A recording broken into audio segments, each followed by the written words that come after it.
ফেব্রুয়ারি মাসের বেতন ভাতা পরিশোধের জন্য ঋণ সুবিধা নিতে পারবে রপ্তানিমুখী তৈরি পোশাক শিল্প প্রতিষ্ঠান।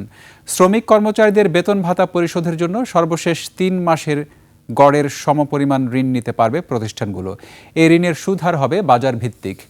এক সার্কুলারে কেন্দ্রীয় ব্যাংক জানিয়েছে, বৈশ্বিক ও অভ্যন্তরীণ অর্থনৈতিক প্রেক্ষাপটে ব্যবসায়িক পরিবেশে বিঘ্ন, জ্বালানি ও পরিবহন ব্যয় বৃদ্ধি এবং অন্যান্য কারণে অনেক রপ্তানিমুখী শিল্প প্রতিষ্ঠান উৎপাদন কার্যক্রম অব্যাহত রাখার পাশাপাশি শ্রমিকদের বেতন ভাতা সময়মতো পরিশোধের সমস্যায় পড়ছে।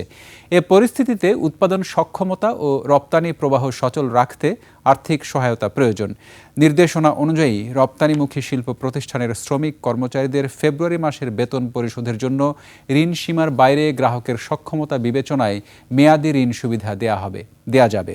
এতে আরও বলা হয়, যেসব প্রতিষ্ঠান মোট উৎপাদনের কমপক্ষে ৮০% রপ্তানি করে, সেগুলো রপ্তানিমুখী শিল্প হিসেবে বিবেচিত হবে।